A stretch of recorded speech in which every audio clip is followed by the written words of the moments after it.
મિત્રો, સ્વાગત છે મારા નવા બ્લોગમાં. તો આજે છે 3 ફેબ્રુઆરી. તો સવારમાં જાગીને ફ્રેશ થઈ ગયા છીએ અને દીવાબત્તી પણ આપણે કરી નાખી છે. તો હવે જવાનું છે આપણે લાઇબ્રેરી. તો મિત્રો, ડેઇલી બ્લોગ જોવો છો એ મુજબ જ આપણું શેડ્યુલ રહેશે, પણ હવે થોડુંક આપણે વધારે ધ્યાન આપશું વિડીયોમાં. તો વિડીયોમાં નહીં, ભણવામાં. તો એકાદો વ્લોગ ઓછો આવે અઠવાડિયામાં, કે એક દી વ્લોગ આવે એવું બને. ટાઈમ મળશે, જો આપણને અનુકૂળ આવશે તો ડેઇલી વિડીયો બનાવશું. તો જોઈજો, કંઈ કામકાજ હોય તો મેસેજ કરી શકો છો. નીચે આપણો નંબર આપેલો છે અને ટેલિગ્રામ ચેનલ આપેલી છે, તો કરી શકો છો તમે કોન્ટેક્ટ. તો આપણે નવા રૂમે આવી ગયા છીએ. તમને દેખાડ દઉં મારો નવો રૂમ કેવો છે. જો અહીંયા આપણું મંદિર ગોઠવાઈ ગયું છે, ઉપર ચોપડા ગોઠવાઈ ગયા છે, નીચે મંદિર ગોઠવાઈ ગયું છે, નીચે બીજો કપડાને સામાન ગોઠવાઈ ગયો છે. તો અહીંયા પણ ચોપડા ગોઠવાઈ ગયા છે અને મારું દાદાનું ગાડલું થોડોક સામાન અહીંયા પીડ્યો છે. તો સારો છે નવો રૂમ. અમારો મકાન માલિકનો છોકરો છે. શું નામ તમારું? પ્રિન્સ રાજજી ઇન્સ્ટાગ્રામમાં સારા વિડીયો બનાવે છે. તો આ છે બાલ્કની.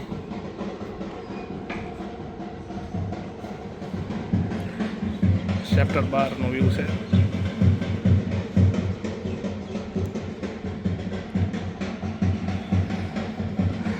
તો આવો છે મિત્રો અમારો રૂમ. 2 જણા છીએ, 2200 રૂપિયા ભાડું છે, સસ્તું છે. તો પ્રિન્સરાજજી, તમારે કંઈ કહેવું છે? પ્રિન્સરાજને વિડીયોમાં આવવું છે કે મને વ્લોગમાં જાઓ એમ, તો કહીજો. આપણો લાઈક શેર સબસ્ક્રાઈબનું લાઈક કરજો, શેર કરજો, સબસ્ક્રાઇબ કરજો. હા, અને કોકને મોકલી દેજો અને કોમેન્ટ કરજો. બસ. તો આ છે આપણી સાયકલ. નવા ઘરે જવા આવ્યા છીએ. પ્રિન્સરાજસિંહનું ઘર છે. હાલો પ્રિન્સરાજ, લાઇબ્રેરી આવવી તો હા, હજી તો વાર છે. લાઇબ્રેરી વાર છે કે ભણવા જવાની વાર છે? મારે સ્કૂલે જવાનું. કેટલા વાગે? 12:30. સારું, તો વાંચવા મળો કંઈક. હા. સારું, હાલો અમે જઈએ. હા.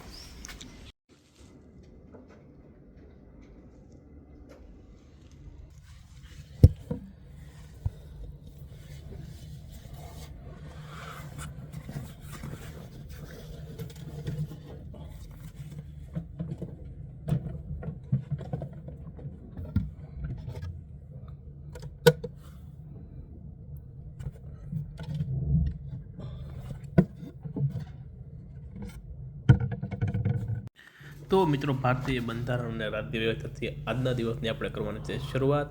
તો કરીએ ચાલુ. કાલે આપણે રિવિઝન કરી નાખ્યું હતું, રવિવાર હતો એટલે બધું. તો આજે બંધારણીય સુધારા બહુમતીના પ્રકાર કરવાના છે. તો કરીએ ચાલુ. બંધારણીય સુધારા OIMP છે, તો ધ્યાનથી કરી દઈએ વાંચવાનું ચાલુ. બંધારણીય સુધારા.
તો મિત્રો, બહુ વાર લાગી, પણ ફાઇનલી આપણે બંધારણીય સુધારા પતાવ્યા.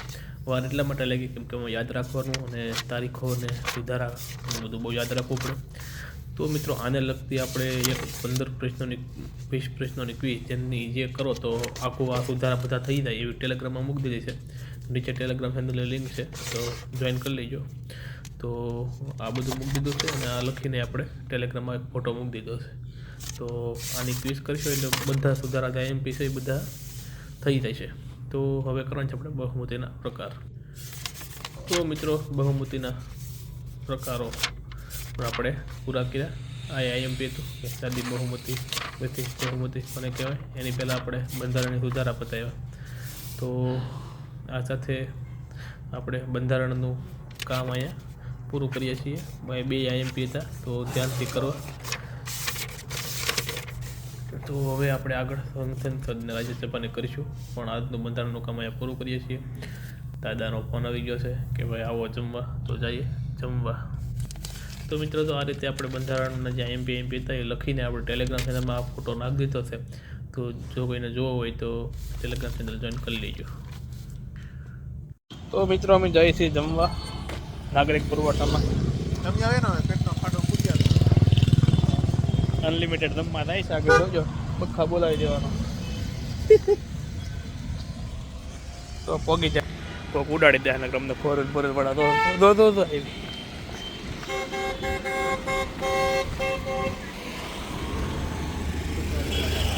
તો રોડ ક્રોસ કરી લઈ મિત્રો. તો મિત્રો આવી ગયા છીએ અમે જમવા.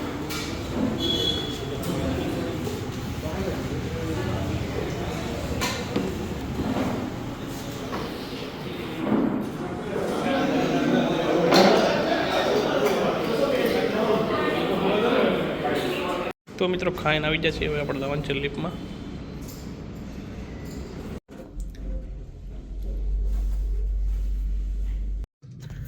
તો મિત્રો આપણે જમીને આવી ગયા છીએ લાઇબ્રેરીમાં. તો હવે આપણે બપોર પછીનું કાર્ય ગણિતનું કરવાનું છે. તો ચાલુ કરીએ ગણિતનું. તો ગણિતમાં આપણે કાલ રવિવાર હતો બધું રિવિઝન કરી નાખ્યું હતું. તો આજે આપણે સાકળનો નિયમ કરવાનો છે. તો કરીએ સાકળનો નિયમ. જે લસા ગુસામાં કામ આવશે ને આગળ કાર્ય અને મહેનતાણામાં કામ આવશે. તો નાનો એવો છે, ઇઝી છે. તો કરીએ ચાલો. તો મિત્રો અહીંયા આપણે સાકળનો નિયમ પૂરો કર્યો. 38 એક્ઝામ્પલ હતા, બધા સોલ્વ કર્યા આપણે એક પછી એક. બધા થઈ ગયા છે એટલે વાંધો નહીં. તો આ સાથે જ આપણે ગણિતમાં એક જ ચેપ્ટર આજ કરીશું, જ્યારે નહીં ને સાકળનો નિયમ જ તે. તો આ સાથે ગણિતનું આજનું કામ આપણે મિત્રો અહીંયા પૂરું કરીએ છીએ. તો હવે પછી આપણે રીઝનિંગ કરીશું. તો મિત્રો કરીએ આપણે રીઝનિંગ કરવાની શરૂઆત. તો ગયા લેક્ચરમાં આપણે ઉઠક બેઠક વ્યવસ્થા કરી છે. તો હવે આપણે પઝલ અજબ કે ગજબ બકુલ સરની ભાષા છે. તો કરીએ ચાલો પઝલ કરવાનું. તો જો મિત્રો લાઇબ્રેરીમાં તો ખબર નહીં ક્યાં બધા યાદ આવી છે ને કોઈ નો કંઈ ખાલી જ હોય. તો મિત્રો પઝલનો .1 કલાકનો લેક્ચર બીરો પર આપણે એક જ એક્ઝામ્પલ લખવું છે, કેમ કે રકમ જ અડધા પેજની હોય છે. તો ખોટો ટાઈમ પાસ થાય એટલે આપણે લખવું નથી. એક જ એક્ઝામ્પલ લખી નાખવું તો ખબર પડે કે આમ પઝલ હોય એમ. તો આ સાથે આપણે રીઝનિંગનું કામ પૂરું કરીએ છીએ. ને હવે ઘન અને વર્ગ આપણે લખેલા છે, એકવાર રિપીટ કરી દઈએ.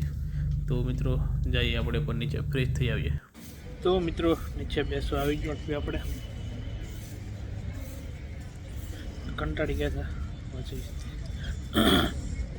તો ડાયરીની જેમ આજે પણ આવી ગયા છે નીચે બેસવા. દાદા નથી એવા, એને 10-15 દિવસ એક્ઝામ છે. જુનાગઢ જવાનું છે કે વાંચવું છે, ક્યાં હોવું પડશે એમ કહે છે. બીએડની એક્ઝામ છે તો એ કે જુનાગઢ જવાનું છે તો અત્યારે ખેંચવું પડશે કે બેસવાનો ટાઈમ નથી. તો કાંઈ નહીં, હું જાઉં 5-10 મિનિટ બેસતો આવું, મયો આવું. કેમ આપણો ભાઈબંધ પાછળ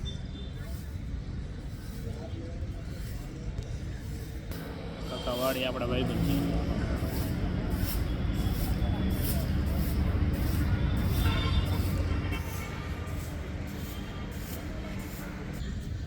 પણ પૈસા નથી કમાણા, સંબંધ કમાણા છે.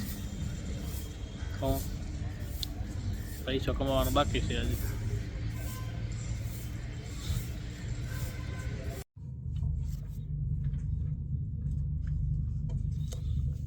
તો મિત્રો આવી ગયા છે ફ્રેશ થઈને. હવે આપણે કરવાનું છે કરંટ અફેર, જે આપણે ડેલી લખીએ છીએ. તો એ આપણે લખવાનું કરવાનું છે સ્ટાર્ટ. તો રિવિઝન કરી દીધું છે, હવે કરીએ આપણે લખવાનું સ્ટાર્ટ. તો મિત્રો અહીંયા આપણું કરંટ અફેરનું 50% કામ પૂરું થઈ ગયું છે, 50% બાકી છે. કેમ કે દાદાનો ફોન આવી ગયો છે ભાઈ કે ટિફિન આવી ગયું છે, 8 વાગી જશે, આવી જાઓ જમવા. તો હવે કામ મળતું બતાવીને આપણે જઈશું જમવા તરફ. તો પેલા દૂધ લેવા જવાનું છે, લઈ આવીએ. તો મિત્રો આપણે દૂધ લઈને જઈએ છીએ અત્યારે જમવા. તો જઈએ જમી આવી. તો મિત્રો આવી ગયું છે ટિફિન. તો ખીચડી છે,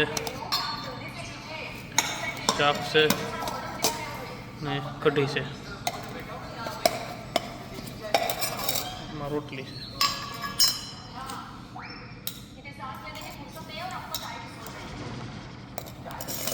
ને દૂધ છે. તો ખાઈ લઈએ મિત્રો. હાલો જમવા બધા. તો મિત્રો જમીને આવ્યા તો જોયું તો લાઇબ્રેરીમાં તો કોઈ નહોતું આપણી સિવાય. કદો મુંડો હતો પણ કાંઈ નહીં, આપણે આપણું કરંટ અફેરનું કામ ચાલુ કરીએ આવીને. તો જાલી બાકી હતું, જાલી આપણે કરંટ અફેર લખવાનું ચાલુ કરીએ, એક લખી નાખીએ પછી રિવિઝન કરી નાખીએ. તો મિત્રો કરંટ અફેર આપણે અહીંયા બધું ફાઇનલી લખાઈ ગયું છે અને એકવાર આપણે રિવિઝન પણ કરી નાખ્યું છે. તો મારી આંગળીનો આકાર બદલી ગયો લખીને.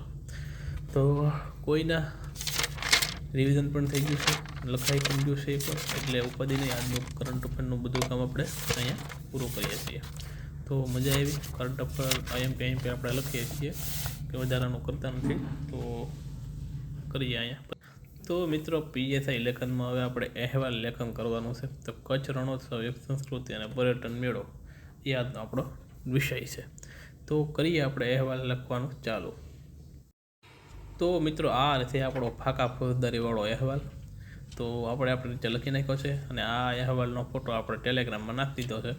આપણી ચેનલ નીચે લિંક આપેલી છે, તો જોઈ લેજો. આ સાથે આપણે લખવાનું કામ અહીંયા કરીએ છીએ પૂરું. તો આ પહેલાં આપણે મિત્રો લેટર લખ્યો હતો, એની પહેલાં કંઈક લખ્યો હતો, એની પહેલાં આપણે અહેવાલ લખ્યો હતો પતંગ ઉત્સવનો. તો આવું બધું આપણે લખતા હોઈએ છીએ. તો આ સાથે આપણે કરીએ છીએ આજનું કામ પૂરું. તો મિત્રો હવે કરવાના છે આપણે ગુજરાતના જિલ્લા, જેમાં પોરબંદર જિલ્લો. પોરબંદર ભગવાન શ્રી કૃષ્ણના સખા સુદામાની તપોભૂમિ, રાષ્ટ્રપિતા પૂજ્ય મહાત્મા ગાંધીની જન્મભૂમિ, યુવાનોના પથદર્શક સ્વામી વિવેકાનંદની કર્મભૂમિ એવો પોરબંદર જિલ્લો 3 તાલુકા સાથે પ્રસ્તુત કરીએ છીએ. તો મિત્રો ફાઇનલી પોરબંદર જિલ્લો આપણે બતાવ્યો. તો થોડાક એક્ઝામ્પલ MCQ જોતા જ હોય છેલ્લે એ વાંચી નાખ્યા. નામનો એવો જિલ્લો હતો બિચારો. તો બતાવ્યો આપણે પોરબંદર જિલ્લો અને ગુજરાતના જિલ્લાનું કામ આપણે અહીંયા પૂરું કરીએ છીએ. તો હવે આપણે કરીશું, થોડોક ટાઈમ છે હજી. તો આપણે ભૂગોળની બુક છે, જો આ વર્ગ 3 પરીક્ષા વિશે. તો કરીએ ઘડીક જે સિલેબસ થઈ હોય એ વાંચશે. તો કરીએ આપણે ભૂગોળ કરવાનું ચાલુ. તો મિત્રો ભૂગોળ કરવું હોય ને તો મોટા ભાગનો સિલેબસ જો આ ભૂગોળ ધોરણ 11ની બુકમાં આવી જાય છે.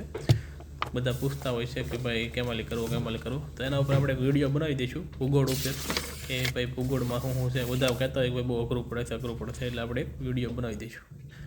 તો મિત્રો આપણે અહીંયા ગ્રહોએ અટકાવી છે, કેમ કે 11:30 થઈ ગયા છે અને દાદા કહે છે કે હાલો હવે જઈએ. તો અહીંયા અટકાવી છીએ. આ તો આપણો ઓલો ટોપિક છે કે આપણે જ્યારે ટાઈમ હશે ત્યારે કરીશું. વડીલ આવ્યા છે આપણી લાઇબ્રેરીમાં વાંચવા ઘડીક.